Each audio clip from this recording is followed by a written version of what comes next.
Alright guys, how you guys doing? Welcome to Apple Weekly number 24, the show where I cover everything Apple, give you all the latest news and give you my opinions on it. I know I've not done a video in a while, I haven't been well, and you can probably still tell from my voice I'm still not well, but I thought I'd put this together knowing that Apple has a media event tomorrow. But I've got other stuff to talk about as well other than tomorrow's media event, so stay tuned. Remember, this is being broadcasted on iTunes and of course YouTube, and of course thanks to our sponsor for this show, Parcel Monkey. So getting straight into the first story, one of the big things that happened last week, and I'm not going to bore you with all the specs and so on. Apple released new MacBook Pros. Well, hey, those of you, and I know a lot of you have been waiting for this new MacBook Pro, and man, is it a beast. They've pretty much revamped it internally. You've got really speed is now the main thing in these MacBook Pros, right from a 13 inch to a 17 inch. Before I wouldn't even recommend the 13 inch to anyone. I would kind of look at them and I would be disappointed, but now even the 13 inch, you're talking about Core i5, admitting that they are dual cores, whereas the 15 and 17 inch, whoa, they're quad core machines similar to what I have here. This is a quad core beast. Now you've got quad core chips in a laptop, a notebook form, which is truly amazing. One cannot fault these MacBook Pro updates, they are just truly superb. The battery life has gone down a little bit, but Apple are now saying they're using more accurate tests, which makes you think, hang on, why did you not use accurate tests in the first place? But apart from that, you've got lightpeak, which is now named Thunderbolt. I'm sure we'll see Thunderbolt making its way to other Apple products this year, no doubt. One of the downfalls in keeping in touch with all these Apple, Mac related websites is you kind of set yourself high expectations as to what you want. Because there's so many rumours going about, it puts ideas into your head, and when they don't happen, you kind of get angry. And I'm not, you know, I think what happened is fantastic. But would I have loved a 15-inch MacBook Air? Of course. Would I have liked the Apple removing the optical drive? Yes. There was rumours going of, you know, Apple adding flash storage, a small amount of flash storage for the OS. Did that happen? No. And I'm still angry about Apple. This is one of the things that I'm angry where they've included 5,400 RPM stock drives. Now that is insane. You know, where's the option of, you know, at least giving the consumer 7,200 RPM stock? You have to pay more, of course, which is a bummer. Coming back onto the flash storage, I'm surprised there's no flash storage, especially when Steve Jobs said, or Tim Cook said that, you know, this is kind of the future of all Macs when talking about the MacBook Air. And I would have loved to see this kind of chip, and the only reason why I can see they didn't put this into the MacBook Pros is because of shortages, assumingly. Because man, and I keep on saying this in all my MacBook Air videos, you guys know that I love flash storage, and had they given the option of it, I think it would have been great. They give you SSD options, but man, I don't know, when you go flash, you go flash, and those of you guys who have MacBook Airs know exactly what I'm talking about. Another thing that disappoints me about the MacBook Pros is the display options. Now, the MacBook Pro is a pro machine, it's for pro users, it's for people who, let's face it, photographers, people doing video work, these are the people who use the MacBook Pros on the scene shoots and so on. And you're giving them glossy screens. Now you can upgrade to something like the MacBook Air screens, which are gorgeous, there's no reflection, anti-glare, but you have to pay more. That annoys me. You know, you're paying so much for a machine already. Admittingly, it is, you know, well worth it. But it's these small things that, if I were to, you know, get a MacBook Pro today and, you know, and spec it up to what I want, it's going to exceed the £2,000 mark easily, right? I just wish they gave you the options to have what you want without those charges. You know, after all, you aren't, you know, spending a few £100. You're spending in excess of £1,500 just for the base 15-inch MacBook Pro. So it would have been good to have those display options. All in all, a very juicy update to the MacBook Pros. Did you end up getting one? Have you got it? What are you thinking? Have you tested any games on it? What are the speed tests or so like? You know, leave your comments or video responses below. And while I'm talking about MacBook Pro refreshes, the Mac Mini might see a refresh this month. Now, like most Apple products, most of them have a yearly life cycle. The Mac Mini is an exception. It has kind of an 8-monthly life cycle where Apple updates it every 8 months. And if that standard is true, probably see one this month. What is it going to have? Probably sandybridge processors, a thunderbolt for sure, perhaps some GPU update, thinner. That would be amazing if they can make it any thinner, but that thing is a beast. So if you think a MacBook Pro is too expensive for you, and you know, you could do something with, you know, the same kind of power essentially, a bit lower probably, but you know, for less than half the price, and it's a good time to wait in my opinion. Is there any of you actually waiting for a Mac Mini update? If you are, you know, leave a comment below.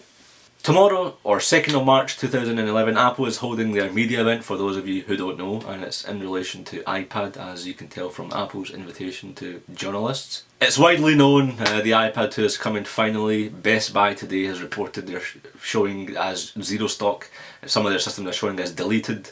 Numerous other retailers in Europe and globally have reported they're getting no more stock in of the current generation iPads, and it kind of makes sense now.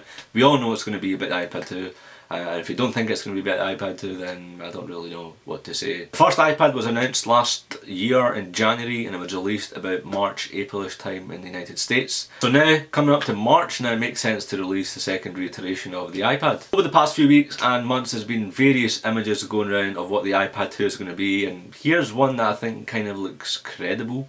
And the only reason why I say it is because a lot of reports have, and these reports can be argued whether they're true or not, but there was a report today of Mac Rumours, and the source in question said, you know, don't get too excited about the iPad 2, it's nothing that big, it's nothing to hoo-ha or dance about. The iPad 3 is something to dance about. The iPad 2, he says, or the source says, you know, had a number of problems with it. And now that they've got the problems out the way, they just want to dish it out. They don't. Well, that's the kind of language they're using. So what do I think is going to happen in iPad 2? We all know what's going to happen. FaceTime, thinner, lighter, battery life is probably going to get boosted. iMovie for iPad, and if that is going to happen, better processors internally. I would love to get a new display on it. I don't think they are going to change the kind of display they have. Right now it's a fingerprint.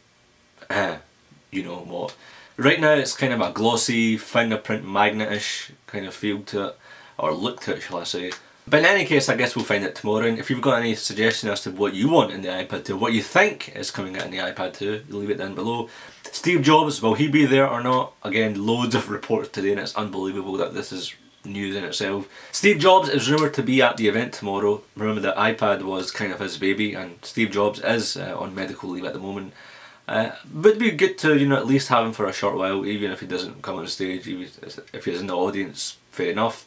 But what's more interesting is the BBC here in the UK are holding an event at the same time this event starts in the United States. Now, there is a lot of talk as to whether these two events are linked or not. Now, at BBC, Stephen Fry is going to be the host of BBC's event. We don't know what the BBC event is going to be about, but Stephen Fry is going to be the host of that event. And if you guys don't know, Stephen Fry is a huge Apple fan, and this is where the rumours are linking up. Is there going to be some sort of FaceTime call between Stephen Fry and, you know, Steve Jobs or Tim Cook or Phil Schiller at the Apple event in the United States? But it's going to be interesting times tomorrow. Is the event going to be live streamed? No word on it yet, but they usually have.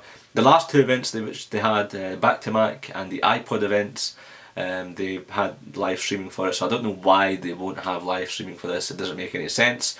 They probably will, and we'll find out on the day tomorrow. And if they do, I'll post it on my Twitter, so stay tuned on twitter.com/i6glaswegian. And the last story, guys, is on Johnny Ive, and some of you are going to be like, who on earth is Johnny Ive? Johnny Ive is pretty much an executive at Apple Inc. He's very closely related to Steve Jobs, and the reason why I'm putting the story ahead is because there's rumours that he is going to be leaving Apple. Well, not really leaving. He currently, of course, resides in the United States at Cupertino. Well, probably not at Cupertino campus, but you know, he stays in the States, he works at Apple.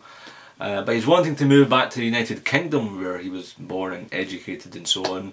The reason he wants to move back is because he wants to have his kids going through the British education system, and if that happens, then what Apple is saying is, if you move to the UK, you can't keep your job. Now, in my opinion, Johnny Ive is a great asset to Apple, the things he's done. The iPad, the MacBook Air, all these designs that we see for the MacBook Pros, the iMac, everything, you know, everything design related. Johnny Ive is the man. There's no doubt about it. All his videos on apple.com, he's been at keynotes, and he really is passionate about design. That's what his expertise are. And if he were to move away, then there could be trouble, knowing that Steve Jobs, of course, is not going to be in the company that long. But due to his health issues, and now that Johnny Ives is reportedly going as well, or having to leave. not a good sign. Heck, even at one stage I said, you know, Johnny Ive should take over Steve Jobs because he was that, you know, friggin' great. But I thought I'd put this in the end. What are your views on Johnny Ives? What do you think should happen? And guys, really, thanks for watching. Remember, you can watch this on iTunes, or if you're watching this on YouTube, if you can like it, that would be fantastic. Remember, you can join me on iGlaswegian.com, twitter.com/i6glaswegian, facebook.com/iGlaswegian. Guys, thanks for sitting through this, and thanks again to our sponsor, Parcel Monkey. Cheers, guys! We have a new sponsor here at iGlaswegian, looking to send a package at the lowest price possible. Simple, visit parcelmonkey.co.uk, follow these 4 simple steps, have the package collected from your doorstep, and then sit back and relax.